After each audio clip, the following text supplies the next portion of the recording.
A gente sabe que hoje, cada vez mais, a expectativa de vida do brasileiro está aumentando. No entanto, a gente vê que essa geração de hoje, de idosos, elas não foram preparadas para envelhecer. Então, elas têm envelhecido, né, porque as condições de vida, de uma forma geral, melhoraram para todos, mas ainda com bastante dificuldade, com uma qualidade de vida não tão ideal, ou nem sempre o envelhecimento com saúde.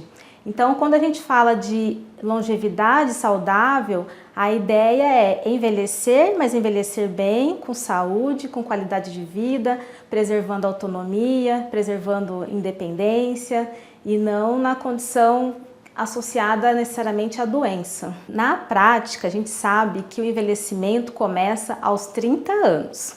Nessa idade, ninguém nem imagina e nem tem tanta preocupação no envelhecimento em si, né? Mas as nossas perdas, as primeiras perdas que a gente vai tendo, que a gente já começa a notar até no estético, né? Pele, cabelo, que vai mudando, começam aos 30 anos. Então, dos 30 anos para frente, a gente já tem que ter uma preocupação com a saúde, né?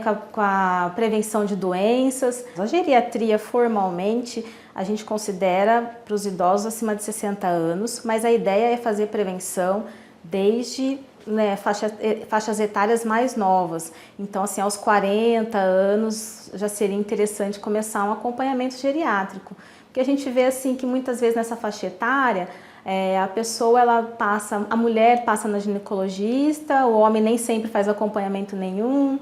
Então, o geriatra consegue fazer uma abordagem ampla, né, já ir acompanhando, fazendo a prevenção, já ver o histórico familiar, quais são as doenças que talvez aquele indivíduo tenha que se preocupar mais do que outros, quais são os fatores de risco que ele tem para determinadas doenças. Então, isso seria interessante a partir dos 40 anos. Quando a gente já tem todo um histórico, os fatores de risco associados na família, é importante que esse indivíduo já faça a prevenção. Então, assim, a gente sabe que hoje a doença em si, as condições de saúde que cada um chega na longevidade, depende, na verdade, 70% dos hábitos de vida. Então, depende do que ele faz, né, com os cuidados que ele tem com a saúde dele. 30% entra a questão genética. Mas você sabendo que você tem um histórico familiar desfavorável para determinadas doenças, então aí você tem que se preocupar muito mais em manter um hábito de vida saudável. Então, vou dar um exemplo prático, né? O paciente que a família toda é diabético, o pai é diabético, a mãe é diabética, a avó era diabética, a chance dele desenvolver o diabetes é muito maior. Então, ele pode iniciar uma prevenção, tomar os cuidados, uma alimentação adequada e atividade física para justamente prevenir um risco que ele tem maior pelo contexto familiar.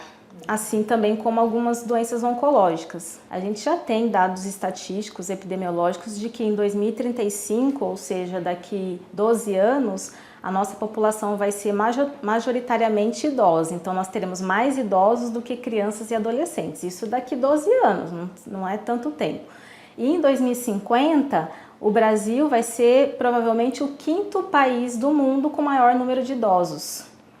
Então, a gente sabe que assim, as preocupações de forma geral, principalmente pensando em saúde pública, vai aumentar, vai ter uma sobrecarga muito maior em relação à saúde pública, vai ter uma sobrecarga muito maior pensando em previdência social. Então, as pessoas precisam se preparar, precisam manter condições de saúde, se planejar financeiramente para poder envelhecer. Quanto antes começar a prevenção, sempre vai fazer muita diferença em como ele vai chegar aos 70, aos 80 anos. E dentro dessa prevenção, a gente fala não só o fato de ir ao médico, de fazer os exames, né, de rotina, mas também no dia a dia, os cuidados do dia a dia, os hábitos de vida. Então, a alimentação do dia a dia, a atividade física, o cuidado com o sono, tudo isso vai fazer muita diferença, né? O tabagismo, o consumo de álcool, são todas condições que vão interferir muito, né, em como ele vai chegar lá na frente. Então, ele tem que ter essa preocupação desde já,